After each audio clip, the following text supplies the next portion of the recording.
Baiklah teman-teman, pada video kali ini saya akan menjawab sebuah pertanyaan dari salah satu orang Kristen yang masih awam pemahamnya tentang Alkitab. Pertanyaannya seperti ini, otoritas Alkitab itu ada di tangan siapa?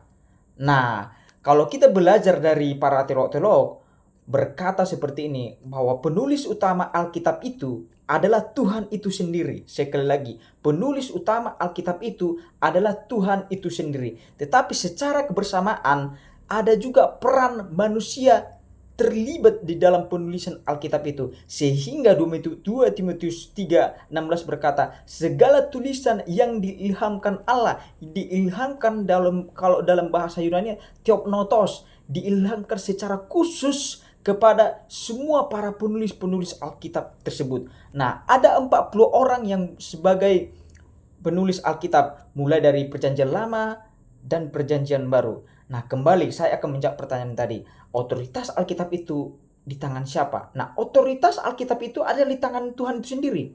Jadi ada ajaran yang berkata bahwa otoritas itu ada di tangan gereja. Bukan, saya menentang itu. Bahwa otoritas Alkitab itu bukan di tangan gereja. Otoritas Alkitab itu bukan di tangan pendeta. Otoritas Alkitab itu bukan di tangan para teolog-teolog. Otoritas Alkitab itu bukan merujuk ke pengalaman pribadi seseorang Kristen tersebut, bukan. Tetapi otoritas Alkitab itu ada di Alkitab itu sendiri. Ada di dalam diri Alkitab itu sendiri.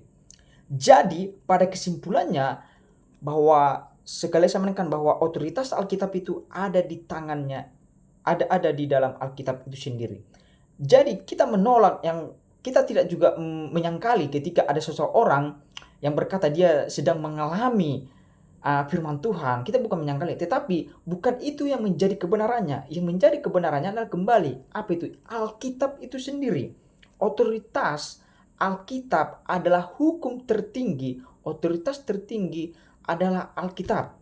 Nah, itu juga kalau kita belajar tentang dasar-dasar iman Kristen, bahwasanya dasar iman Kristen itu, dasar pengajaran Kristen itu ada di dalam Alkitab, bukan dari luar Alkitab, bukan dari buku-buku filsafat, bukan dari buku-buku para teolog kita, bukan, tetapi ada di dalam dasar Alkitab tersebut. Nah, itu dia. Nah, bukan berarti juga kita jadi tidak belajar lagi di luar dari Alkitab, bukan.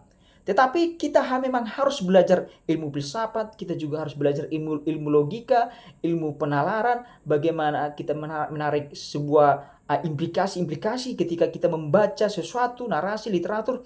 Bukan berarti kita tidak belajar itu, tetapi kita harus belajar itu.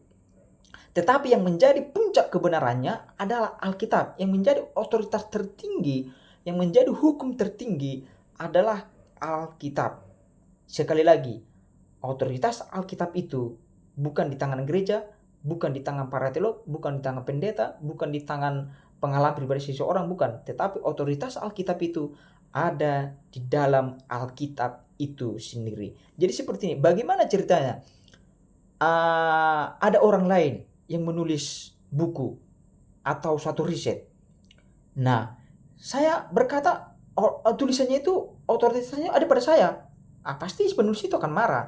Tetapi ketika apa yang menjadi akan hak saya di situ? Hak saya hanya berhermeneutika, hanya menafsir saja apa yang ditulisnya itu.